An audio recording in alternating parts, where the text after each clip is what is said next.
Good evening, friends. It's Rick here from Rock Island. I'll be rather brief with this talk tonight. What it's about is that, at least in my lifetime, today more than ever, seems to be such a polarization of values, politics, and there's a lot of reasons for that. One of the reasons is because the media is so much more, available to everybody. Social media and ways to communicate than when I grew up in the 80s, things like that. Far more, and we're getting more advanced with that all the time. So obviously there's ways to reach out to people every moment of the day. That's one of the main reasons. Also because the value systems in this country are changing. For good or bad, I'm not trying to make an opinion here. You know where I stand. If you see my videos, you know where I stand. I have a very deep Christian background in my way of thinking that definitely goes into politics as well, and the way I think certain things are very important to me, abortion, stuff like that. But that's not what this is about. This talk is more about looking beyond that. Look, there's going to be a lot of things coming up now with the elections coming up in 2024, and of course I have my opinions toward those, but that's not what this video is about. There's going to be a lot of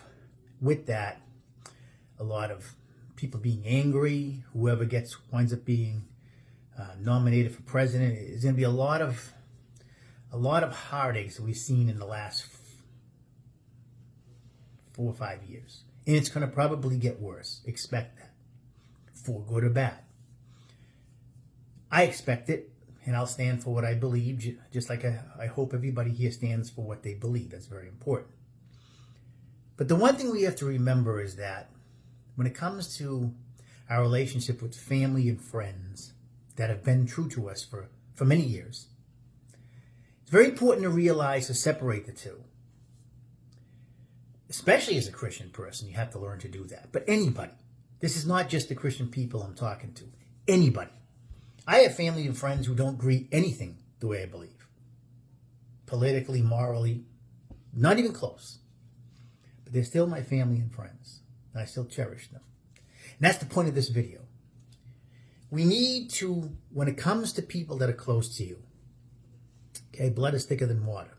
We need to understand that we can agree to disagree and still be friends and still have family members and still get along.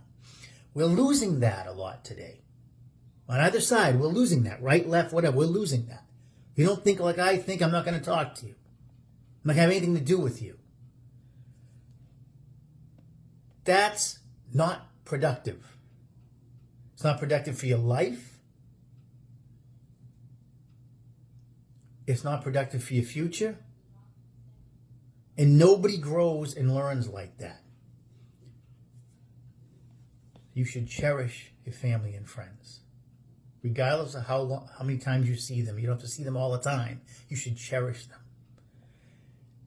At the same time, stand for your values. Morally, politically, take a stand. If you think differently than somebody that's close to you, it's going to cause a problem. Yeah.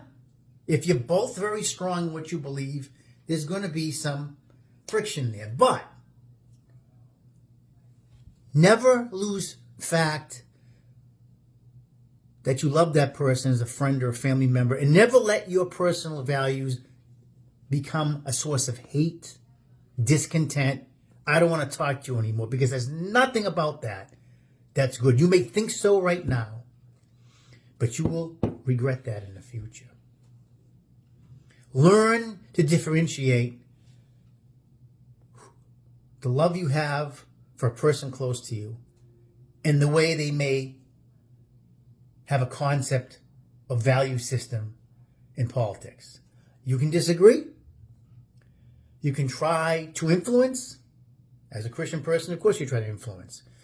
But you can never force somebody to think the way you do, nor should it be the source of you distancing from them. Now, if they want to do that to you, there's nothing you can do about that. You can't force anybody to like you or be around you.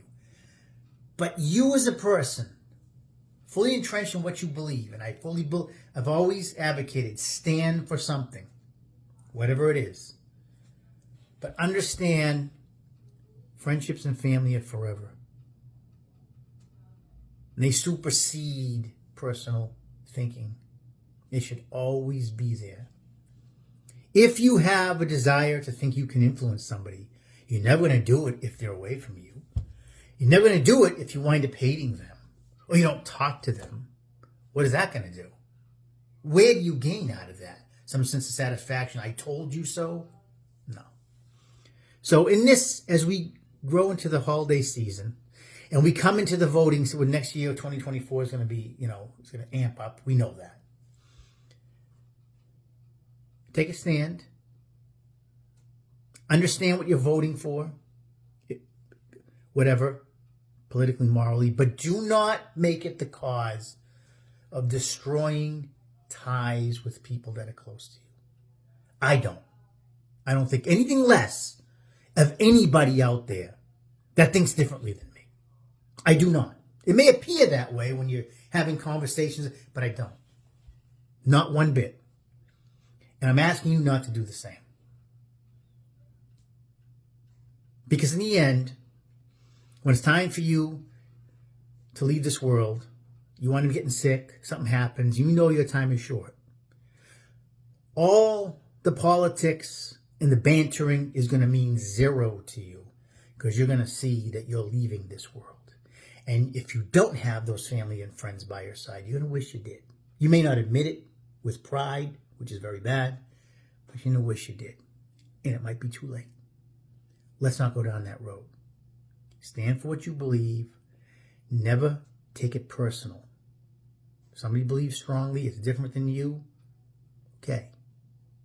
I know it might cause a little issues, but remember where you started.